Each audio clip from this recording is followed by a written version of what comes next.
Dito ang Dito ang pinakabagong showbiz balita. Sa inyo now na, direct kong mukuna ng aking feet, nakachinelas pa ako. Ako po si Chris Aquino. Live na live po tayo mga kaibigan. Ako naman po si Boy Abunda. Ito ang SNN Showbiz News ngayon. Okay, ang mga pinakamatitinding pasabog. Sabay-sabay na papuputukin ngayon. Ngayong gabi dito sa SNN, it's definitely a blast. Okay. Kasi naka-blast ako, ba nakamayasaya. May bagong dance numbers sa Binti. Tuturuan natin sila bukas. Kanina tinuruan ako. I know the step na. Okay, go. Okay. Mga kaibigan at kapamilya mula sa Universidad ng Santo Tomas, maraming salamat po for the blast of support and love na pinakita niyo po sa lahat ng kapamilya shows sa 6th USTV Students' Choice Awards na hanggang sa ngayon ay patuloy na idinadaos sa UST Medicine Auditorium. Nagpaula ng awards para sa mga kapamilya shows at kabilang po ang inyong paboritong ka-showbiz balitaan gabi-gabi na SNN. Nariyan po ang ating trophy. Thank you for giving us the Students' Choice of Entertainment News Show Award. Nakikrisin na po. Go ahead. Saan ako? Here! Okay, here. Thank you. Okay, maraming salamat po sa aming mga kapamilya and also, of course, to UST for giving us this recognition. Abangan niyo po yung full list ng winners sa SNN tomorrow. Okay, ang swerte natin, I would just like to say, UST, they love us so much, diba? Parang not a year has passed na hindi tayo pinarangalan. Diba last year, didn't we get for Boy and Chris? And 3 Bob? consecutive years. Pero alam mo, Chrissy, just to get nominated in the USTV Awards is difficult. You're talking about how many students? Ang dami, di ba? Ang daming estudyante. At parati ko po sinasabi, mga kaibigan, mahalaga ang boses ng estudyante. USTV Awards, 16 million ang kabataan na boboto. Yun lang. You know, I just got a call. No. I just got a call from some friends of the COMELEC na sana itulungan natin sila yung to encourage people, especially the young, to go out and vote. Ako po? Diba? Okay. Wait, syempre, in full support ng ABS-CBN sa 400th anniversary ng University of Santo Tomas. Congratulations, mabuhay po kayo. Wait lang, boy, it's not only USC that gives awards. May I take this opportunity, hindi po dumating sa akin yung sulat kasi had I received the letter, I would have been there personally. Ang San Beda boy gave me an award as a woman of substance and another word. Nasa cellphone ko, tinext sa akin ni Biel woman ngayon. of substance? Hindi, conviction, yun. Wow, okay. Kasi, I don't know if you recall last year, kinumpleto ko kasi they needed, I think, 650,000 in order to have the scholarship fund in honor of my dad. Yes, because you went to San Beda for high school, am I right? Yes, I think so. And then, so kailan ba? 1983, so 2008, tama ako, di ba? Plus 25, yung 25th anniversary ng assassination ng dad. So bale yung ano yun, 2 years ago, so I gave that and then they gave me this recognition. Ayoko kung isipin nyo na dinedma ko yung award na binigay nyo sa akin. That means a lot talaga. But honest to God, dahil naglipat bahay po kami, I guess that's why get the letter. I didn't get the letter, but my sister Viel accepted it on my behalf. It is my pleasure. At ako nga nakalimutan ko. So, ang dami ko palang pinapaaral sa ngayon. Yay! Bongacious ako doon. Thank you. Dad, that's for you. Okay, I just wanted to say also about UST man, na maraming salamat, hindi lamang para sa tropeyong ito, pero sinabi ko ito live doon sa Medicine Auditorium.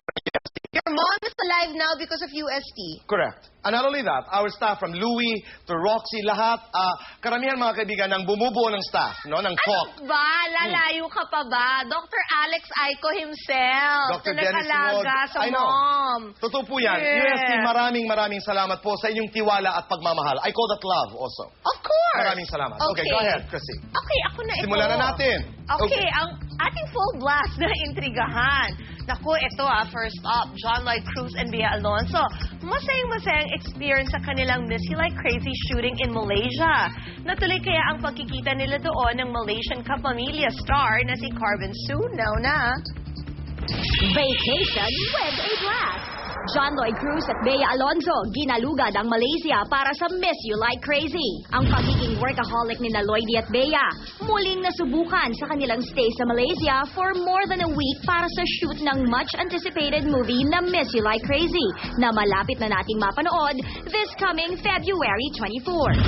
Malaysia Malaysia experience. Mahirap siya kasi sa dami ng kailangan ma-accomplish sa isang araw. Kasama na rin yung weather sa Malaysia na talagang humihigop din ang energy mo. 5 times na mas mainit yata sa 5 times na mas humid dun, no? And kahit na ganun man, naging masaya pa rin. Kumbaga kung paano yung saya dito sa set namin sa Manila, nadadala pa rin. Before Lloydie and Bea went off to Malaysia, napabalitang makikipagkita sila kay Carmen Sue na naging kaibigan na nila during the latter's stay dito sa Manila. Kami nagkaroon ng chance, no? Pero dumalo siya sa set once, no? Yun yung araw na hindi, tapos na ako. Hindi siya kasali sa set. Oo, tapos na ako. So, hindi rin kami nagkita ni Carmen. Tsaka friend niya rin kasi yung yung Malaysian actor na katrabaho Si Hans, namin, yeah. si Hansay sa app. Tsaka meron din yata siyang ginagawa dun sa duration ng stay namin dun. I miss this tandem like crazy. Alam mo, bagay kay John Lloyd yung pagka-glasses. Totoo. No? Tapos bagay kay Bea talaga yung pagiging blondie-blondie. Lalo siyang She's gumanda. beautiful. Ay, ang ganda mo, Bea. Ay, naku, ang ganda mo talaga. Gusto ko magka-baby na kamukha mo. Paano mangyayari yon? Ewan ko lang.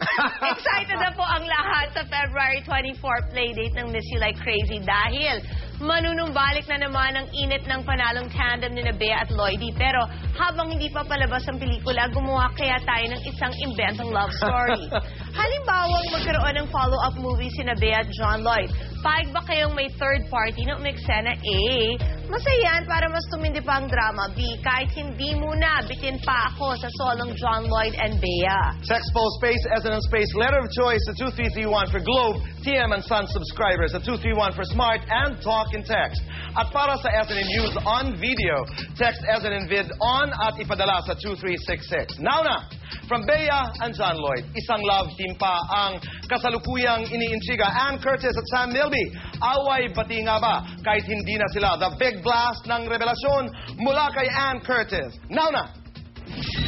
Kilig blast to the extremes. Ann Curtis at Sam Milby. Away bati nga ba kahit na hindi sila? Mainit pa rin ang usap-usapan that Ann and Sam ay away bati sa set ng kanilang bagong pelikulang Babe, I Love You. At sa obserbasyon ng ilan ay senyales that they can't still get enough of each other. Kaya naman si Ann nagbigay ng paliwanag. Kilala naman kami ni Sam. We're very transparent people. Kung hindi kami okay, pinapakita namin hindi kami okay. Kung okay kami, kitang-kita mo naman na okay kami. Dagdag pa ni Ann, very comfortable sila ni Sam to be working with each other lalo pat halos everyday silang magkasama sa shoot ng kanilang pelikula. We're concentrating on our movie because alam namin talagang ang tagal inantay to. And kahit ako, I'm so excited about the movie. Yung character ko, hindi ko nga pa nga nabibitawan kaya ang dami kong bakal, ang dami kong medyo barok na salita kasi ganun yung character ko.